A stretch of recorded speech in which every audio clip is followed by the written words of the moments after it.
There you go. Look at him. What's up with you, dog? What's going on, dog? How you been? Good, man. Good, man. Just enjoying the off day. It's a beautiful day out here in Jersey, so just trying to enjoy it. You Before I all play get yesterday? We was in Wilmington, Delaware, last weekend, Okay. Friday, Saturday, Sunday, because this past week was the All-Star break and everything. So How many games y'all be having a year? about 140 in the minor league level. 40. Yeah. 140 in the minor leagues, and then big leagues is 162. So yeah, it's a long season. It's a long season. That part, like, what is it like?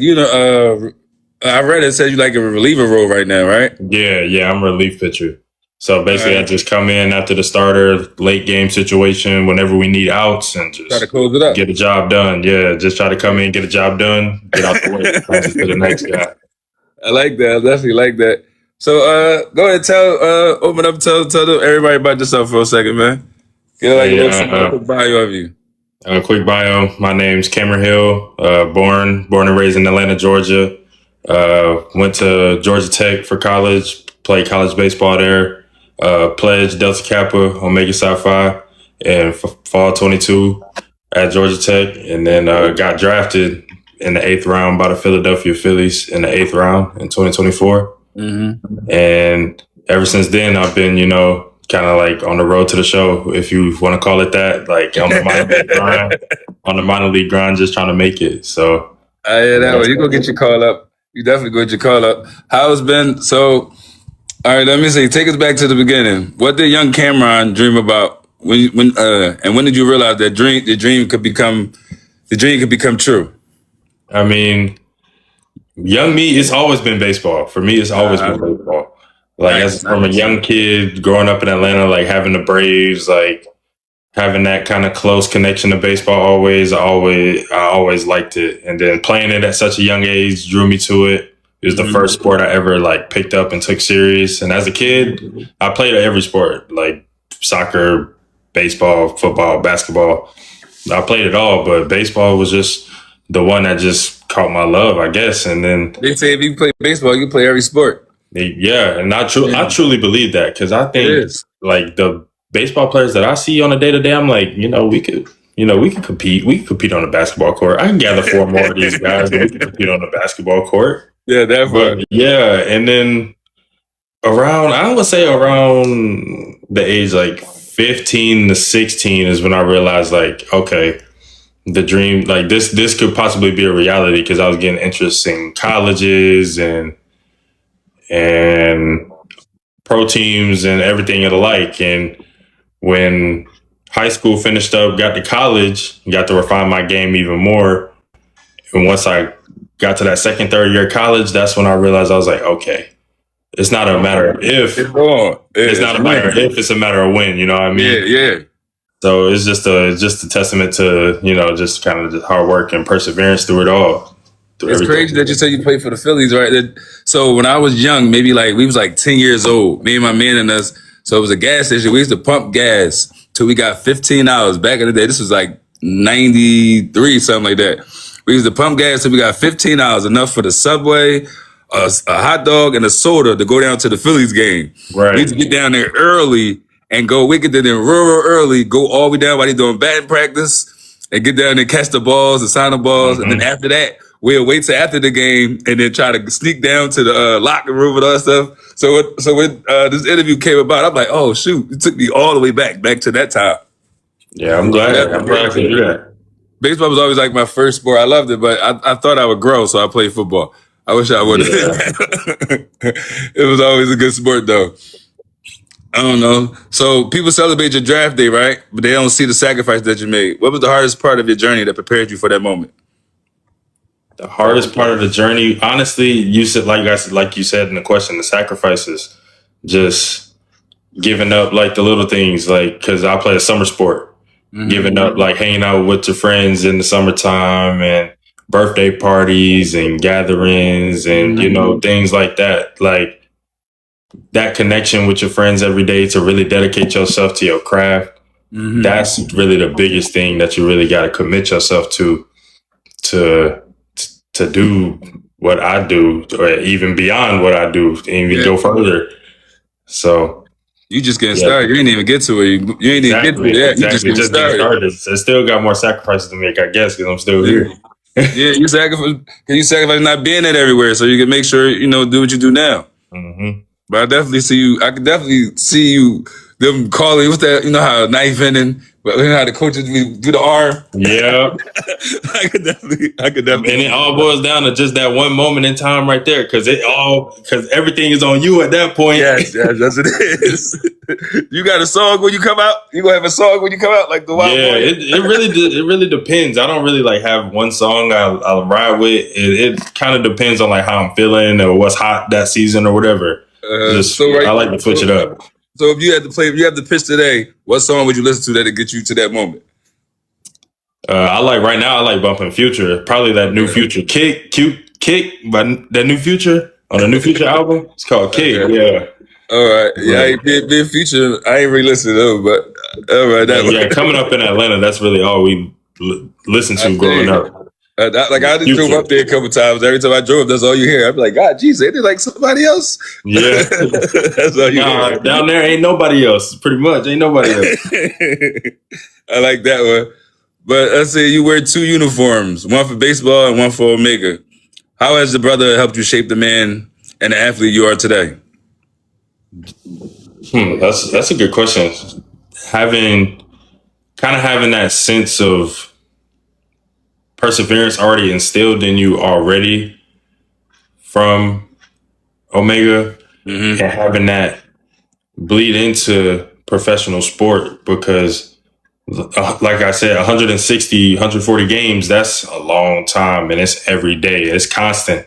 The ups and downs, the ebbs and flows, everything. You got to find a way to stay, just kind of constant through it all, and just being able to persevere through everything, and kind of having that in the back of your mind is like, wait, I'll wear these 3 letters across my chest. I can do anything in the world. You know how it be. Like it kind of feel like a cape almost. Yeah. It kind of feel like a cape almost. And it's good to embrace that sometimes and not shy away from that.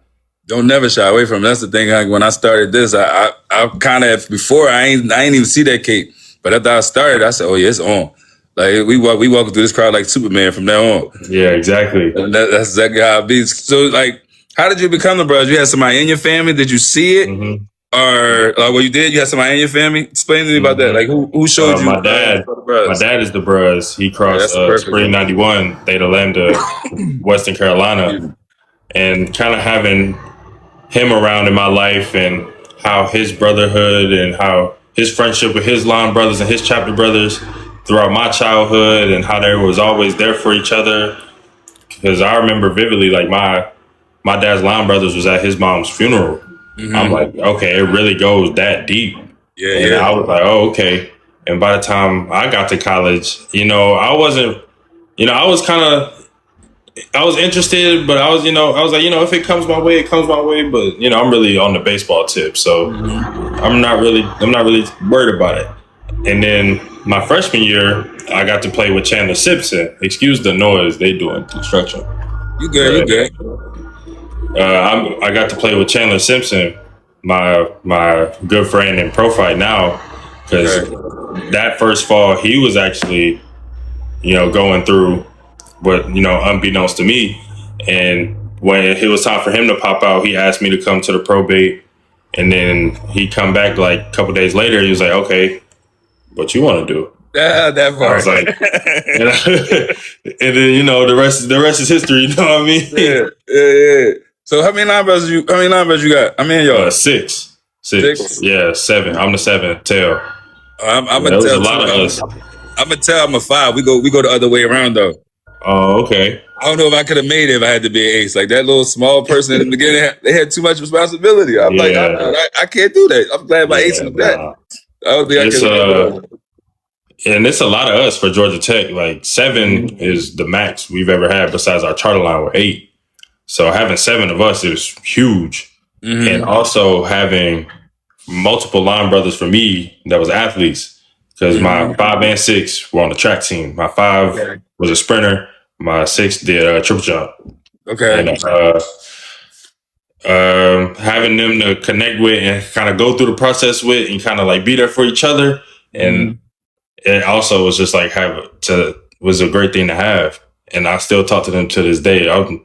Probably gonna talk to them when I get off this. That's the thing though, like that's the thing that I like about it. Like you get people that you're gonna talk to basically for the rest of your life. Like I see some of these old heads when I be going around and I'm talking about they 83, 84, they be sitting around people that they knew for 30 years. They talking about stories from 30 years ago when this clave or this event. And I don't know how they remember it. I'm hoping I remember it when I get to that point. But it just be like, you know, like I'd be like, oh, in the awe, like, oh wow, like y'all that close, like, you know, you'll never think it that something like this can bring them together. Like y'all spent them type of memories together or y'all did that type of stuff together. They should be like, that's why I sit there. Like when I was in the 12th, I went down there for the districts. I was sitting there. I was just a student, bro. I talked to a couple people. I was just sitting there. I would just walk around and go to like certain, I see people, like 4 or 5 people talking. And I just sit down and I just listen to them. And the stories that they said, bro, I would just sit there and I would laugh like, wow. Like this is, I'm okay with that type life. Like I'm okay if I got the type stories at your age. Exactly. You know what I'm saying? I'll be fine. So I don't know. Okay. What did that experience teach you about discipline, accountability, and leadership? And then carry into the professional baseball. You know, that's, you know, ties into the first card, manhood, because discipline, accountability, and drive, those are really like the 3 traits you need to like excel in this field. Yeah.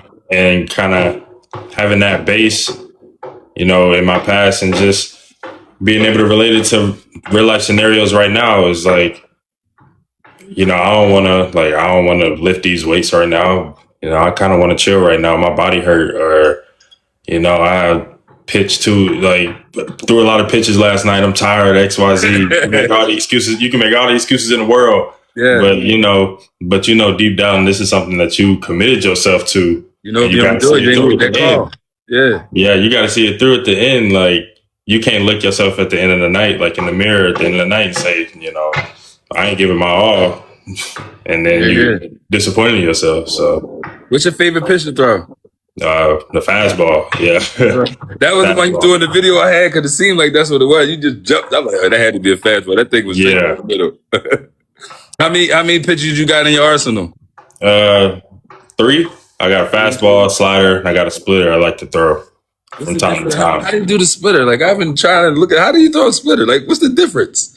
Like, what does it do? Just like the way you hold it, it's like you kind of, because most pitches you kind of hold your fingers like this on the ball. On the splitter, you kind of hold your fingers open and let the ball just.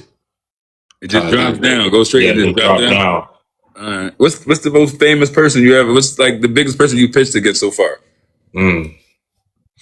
Or I'm not having changed. What's the hardest person? Like, you know how in the movies is that one person? Yeah, it's that one person. Yeah, like damn. Like Major Leagues, when the guy pop up, and you're like, damn, I don't want him. Like, it's funny. It's like it'll be like anybody that like I know outside of baseball, like in real life, that I got a true friendship with. Because a couple of weeks ago, I had a 9-pitch at bat battle with RJ Austin, another guy from Atlanta, a real close friend of mine. And it's just like we know each other so well, and it's just like we can't beat each other. We just got we just got to counter for everything we got for each other, and those are always fun for me. But to be honest, anybody else not. He talking about anybody else no. But how is that when he pop up? Do you laugh like, all right, let's go? You know, I try not to laugh because like it's serious right now. We can laugh after the game, but like right now, we try to be serious. I can't make eye contact with you right now because I'm gonna start laughing and I'm gonna lose focus. I like that. That's definitely I like that one. I don't know. So let's switch it to the bro part. There's always been talk about a gap between older brothers and younger brothers. From your perspective, how do we strengthen the bond and build more unity between the generations? Because you know, I kind of like that's what I'm trying to do. Like build a bridge between older and younger. Basically, give both a voice so they can hear. You know, we can't fix anything unless people actually talk about it. You know, I'm just bringing the talking to a bigger stage. So, how do you think we build that bond? More stuff like this, like have more like platforming and just spaces for young bros and old bros to like talk through these things and have comment sections or, you know, meeting rooms or wherever where bros can have these kind of conversations that you wouldn't really have anywhere else. With Clave being in a couple weeks, that's a great place for all bros to like come together and fellowship and, you know, exchange these stories. Because that's what really like keeps the fellowship alive is like these stories that pass around. I tell myself it's on next week though. I can't wait to play. It's and on old there. bros and like old bros and young bros both like moving towards the middle. You know, old bros gotta come out, you know, kind of come out their ways a little bit, and the young bros gotta come out their ways a little bit and kind of meet in the middle and kind of get a little bit of a compromise. You got to, otherwise we'll lose it. Yeah, time is changing, especially with the internet right now. So I was like, internet, we gotta utilize the internet a lot more. Yeah, we gotta utilize it because like right now the bros like all agree on the internet right now is like a whole bunch of mess for real. Like you can say like I've been saying it for a while. Like all you see is I made a post. I don't know if you ever looked at my. I got a post in there where it was the Atlanta meetings. I kind of was like, bro, telling the bros like it was a lot of stuff going on up there that one meeting. I was the leadership meeting. And I said something. I was like, bro, it's like it was more of the show. Like we got to show everything. Like it's okay to show all of that. All I see was $1,000. Like it's okay to show all that, but show everything. Otherwise, that's all the world going to see. Exactly. You know, we don't got to show this, you know, odd stuff, but it's a whole lot of stuff that we can. Because it be regular GDIs walking around the building, so we can show everything stuff. You know, but if it might happen. So I'm hoping to happen. Like I told you earlier, I don't know if I could change anything, but I'm gonna make a lot of motherfuckers think. You know, that's all I want to do. Time out. Maybe we can do this. So that's the whole point of this, just to get some people in their brain like, hold on, let's see if we can do this. You know, and that's how I'm trying to take it. You know, so all right, let me go to the next one. What's something people don't understand about life in the minor league? What does the daily grind really look like when nobody's watching? One thing that people don't understand about the minor leagues is the money. We are not making good money. We're broke. We're broke. People think, you know what I'm saying, like professional athlete and like money. No. That's the big MLB folks. Us, we just like y'all. Like but just try it. Yeah. We're like a college to the majors, basically. Yeah, almost. Yeah. But one thing that people don't know about like the grind is just like how constant it is and like how truly every day it is. Because like for me, last year I didn't even have no off season. I went to Australia for the winter and played baseball. Oh wow, nice. Yeah, because there was a whole thing with that. You know, like earlier in the year, I got hurt. You know, season was finna end. They came up to me, was like, "Hey Cam, we think you should go to Australia. You know, make up that time you lost." And I was like, like, see. This is a decision that I truly had to sit and think on. I was like, dude, like Australia, that's a long way. And you about to tell me finish this question? I need you to tell me about Australia. Go ahead, finish. I'm gonna miss the holidays with my family, and you know, I'm gonna miss everything, and it's a lot. It's a long way. Time changed everything, but I had to sit with myself and think, you know. Again, this is what I committed myself to, and I gotta see it through. Any avenue I can see myself getting ahead or getting forward, I gotta take it. And then, you know, I went out there, you know, actually make the most of it. We ended up winning the championship. Oh, nice. So it was actually a really great experience for me. And, you know, having put yourself first a lot of these times, you know, and how it affects us too. Because like, you know, when we have to, you know, say no to our people, you know, they're hurt because we say no, but like we just as hurt that we gotta say no. You know what I mean? We're not trying to, you know, give nobody the cold shoulder or nothing or trying to act brand new or whatever. We just, you know, we gotta do what we gotta do. But unfortunately, like it is truly every day. Tell me about Australia, man. I don't know if I'll get down there. How is it down there? The kangaroos for real out there? Yeah, for real. Kangaroos, spiders, yeah. It was crazy. Like it was a great culture shock, big culture shock as soon as I got there, because it was like having to drive on the other side of the road and the currency change and the accents, but and the food, it was a lot of different cuisines, a lot of Asian food. You know, a lot of the immigrants come from Asia, immigrate to Australia, and you know, kind of have that melting pot over there. And it was a great experience. You know, got to see another side of the world I never thought I would see. Never in my life I thought I would be going to Australia for free. For free? Absolutely. That's an experience, man. Listen, we go to. I'm gonna tell you, send me some pictures after this one, so I can see about that. Yeah, Definitely that one. So tell me, if it's a young athlete or a young bro watching tonight and feels like giving up, what's one piece of advice you'll give them? Because my nephew, I think he's 5 or 6. He'll kill me if I say it wrong here. I think he's 5 or 6. My nephew's watching this. I told him to watch this because he played baseball, so he could get to learn the mentality how a baseball player got to be. So what would you say to him about not giving up? persevere. Because I'm gonna tell you a story. My freshman year of high school, because in 8th grade where I was at, like if you was in 8th grade, you was able to play for that high school 9th grade team, the freshman team, whatever. Mm-hmm. So I played on that team. Everything was cool. And then that freshman year, you know, I'm expecting varsity JV. You know, I kind of get bumped back down to 9th grade.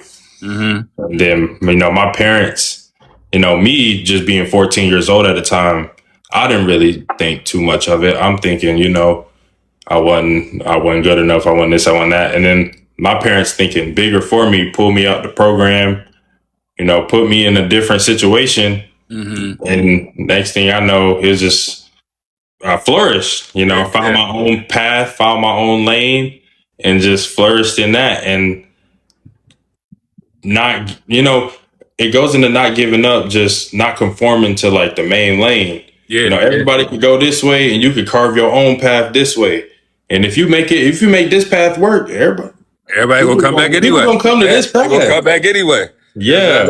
The hardest thing in this world for people is to be different. I swear that's the hardest thing. Like, it took me a while to realize, like, yeah, it's time to be different. I can't be the same as everybody. Other than that, you're gonna be in the same lane, same clocking job, same do this, same routine, all this. No, I want to take a whole different lane. You got to be different out here. Exactly, you got to be different and just 100%. Just put your all into it every day. Just, you know, some days you ain't gonna have it. Some days you're gonna be tired. Some days you're gonna be hurting. Some days you can only give 50%. But, you know, they say just give 100% of that 50. Mm-hmm. And, you know, you're gonna be all right. You'll get it. You'll definitely get there. Definitely on that one. So when you finally do make your MLB, when you finally get that call to come up, you know, what's the first thought you think will go through your mind? When they finally say, Cam, come on, we need you to come up. I gotta call my mom. I gotta call my mom. That'll be the first thing. That'll be the first thing I do, for real. Yeah. She gonna start crying and everything. Yeah. And the second thought will just be like everything that got me to that point. And that'll be a great day for sure. Just having, you know, just thinking about everything that I would have had to get through to get to that point, and just getting to actually live the dream that I've been working so long to get to. Close. You know. Close. Yeah, it'll be a great day. Definitely on that one. What was I say? I had something in my head I was gonna say to that. Forget it. I just lost it. So, finish the sentence. Success isn't getting drafted. It's about finish the sentence. Staying. What do you mean by that? Explain that. It's you know, because it's a dog-eat-dog world in professional baseball. Because like you'll be here 1 year, you know, if you don't perform that next spring training, you could be gone. Yeah, and you could never play professional baseball again. The thing ain't getting drafted because you know, whoop-de-doo, you get drafted. Not knocking getting drafted because that's a huge accomplishment. You know, that's just like that's the top of the top of the top. Yeah. You there? The door cracked. But you. That's where people get messed up at right there. You're not there. Okay, You're not there. Okay. People think they there because you get drafted. You sign that big contract. But then when you sign that big contract, that's all the money you get until you get to the big league. You get to the big, okay, so you got to make that last. Exactly. Exactly. So, and I just lost my train of thought. Yeah, all right. Yeah, staying. Yeah, like I was saying, it's not about getting drafted. It's about staying and progressing, because you don't want to be like a guy that just stays at one level his whole time in professional baseball and never progresses. You want to get better and actually like grow your game and actually see the best version of yourself come out. Mm-hmm. And evolve for that one. Definitely. Yeah. So are you on the picture what is it that they try to replace, that they give a substitute when it's time to bat, or you go No, I don't hit. No, I don't hit. You don't hit? I don't hit. Oh, they try I stopped hitting when I was like 14. Oh wow, they like, making sure your shoulders ain't nothing happening to your arms. Nah, it wasn't. It just wasn't for me.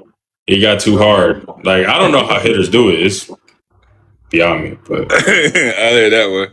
I used to play shortstop and second base. I used to like it though. Baseball was always my favorite sport. Like I love watching it. Like being there and sitting in and everything going on and seeing how the pitches and how the team play and how everything go together. Like yeah, it's something really to watch. When I was young, before my friends introduced me to it, I was like, oh, that's boring. Then my friends sat me down, was like, no, look at this, pay attention to that. I'm like, oh shoot, that shit all right. Like, yeah, you got to really like sit down and like look at the game within the game to really appreciate it.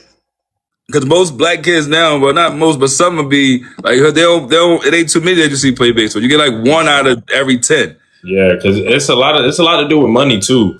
Because travel baseball is expensive. Yeah, because that's a lot. That's it's a big barrier to get black kids into like college baseball and professional. Because a lot of the time you got to go through the travel ranks, travel circuit, and that costs money.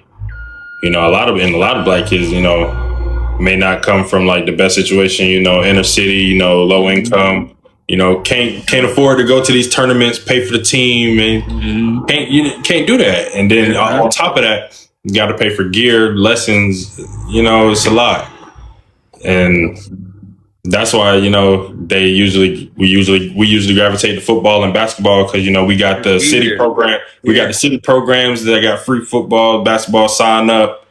Pay $100 for pads and helmet. Yeah, and that's all you need. That lasts you at least 3 years. Exactly. Instead of dropping $6,000 for 7 weeks in the summer. Oh wow, that's how much it costs. Oh, I don't know. It's just a rush. It might be hyperbole, but like it's somewhere along them lines. It get crazy like that nowadays.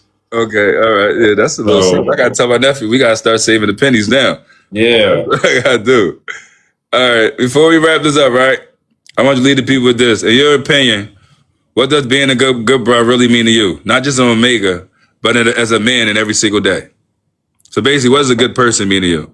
Being a good bro and a good person, just being as much of a student as you are a teacher, if that makes sense. Because like they say, the more you teach something, you learn yourself. Mm-hmm.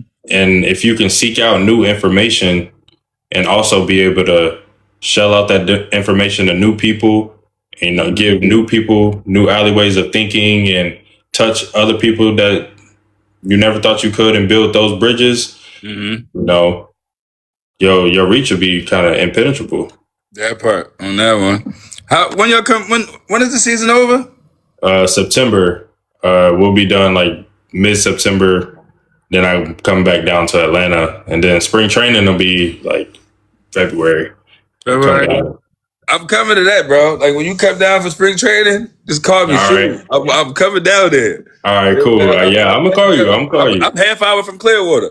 All right, yeah, Clearwater. Yeah, I come down to St. Pete from time to time, like the whole Bay Area. Okay. All right. Yeah, I'll be around.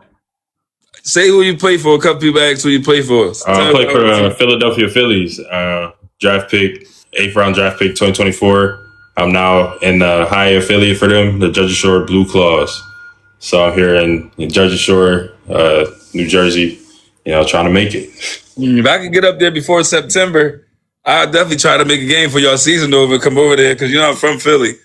Yeah, nah. That's why it was crazy when we linked up, when we started talking. I was like, bro, the Phillies was my favorite team. Like I used to see them hard ass cement steps at the Veterans Stadium. Like they was my favorite team. Still my favorite team now. So that was crazy. I was like, wow. It was like God just put you right in my life. It's a small world. Definitely on that one, man. Well, I thank you for coming and talking to me, bro. Definitely. look to build with you more and talk to you more. We're gonna talk about the Australia pictures. I need to see Australia. All right, We're gonna talk about that. But definitely, I appreciate everything.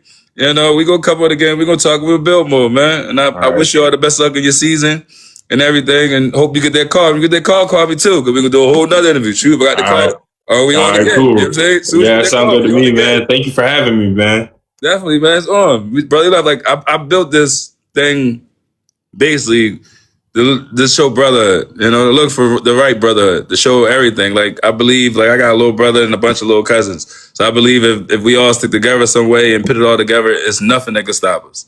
You know what I'm saying? It's nothing that, especially this thing about this million, it's over 300,000 of us. Once we find a way to put all this thing together, ain't nothing stopping us. You hear me? Exactly. So that's why this thing, once the good brothers going, it's gonna keep on going and keep building. But I appreciate everything though, man. I'm gonna let you go do your thing, man. And I appreciate you, man. Thank you for having me, man. It's Camron Hill signing out. 722 DK, root to the Bros, and nobody else. Nobody else. I like that one. All right, Cam, holla at me. All right, Rue. Rue.